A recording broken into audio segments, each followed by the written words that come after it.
റഷ്യയിലെ സെൻറ്റ് പീറ്റേഴ്സ്ബർഗിൽ നിന്നും മോസ്കോയിലോട്ടുള്ള യാത്രയാണിത്. ഇത് നവംബർ മാസത്തിലാണ്, അതുകൊണ്ടാണ് ഇത്രയും മഞ്ഞ് മൂടിക്കിടക്കുന്നത്.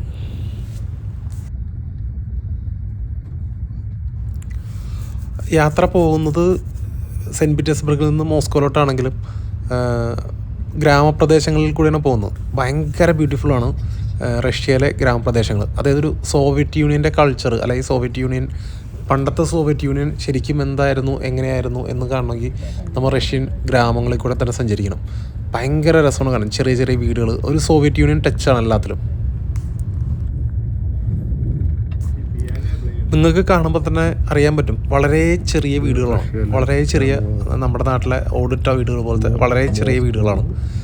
അതായത് ഇത് ശരിക്കും പക്ക ഗ്രാമങ്ങളിൽ കൂടെയാണ് ആ ട്രെയിൻ പാസ് ചെയ്ത് പോകുന്നത്. അതായത് ഉൾനാടൻ ഗ്രാമങ്ങൾ എന്ന് പറയില്ല, അതുപോലെ തന്നെ ചെറിയ ചെറിയ വീടുകൾ, വളരെ ചെറിയ വീടുകൾ, ഒറ്റപ്പെട്ട് നിൽക്കുന്ന കൃഷി സ്ഥലങ്ങൾ എല്ലാം ഭയങ്കര ബ്യൂട്ടിഫുള്ളാണ്. ഒരു റെയിൽവേ സ്റ്റേഷനാണ്. യാത്രക്കിടയിൽ ഒരു സ്റ്റേഷനിൽ നിർത്താറായി, അതുകൊണ്ടാണ് ട്രെയിൻ അത്ര സ്ലോവിൽ പോകുന്നത്. നമ്മളിപ്പോൾ ട്രെയിൻ എത്തുന്നത് ഒരു മോസ്കോയുടെ അടുത്തുള്ള, അതായത് മോസ്കോ സിറ്റിക്ക് അടുത്തുള്ള ഒരു ബുള്ളറ്റ് ട്രെയിൻ സ്റ്റേഷനിലോട്ടാണ്.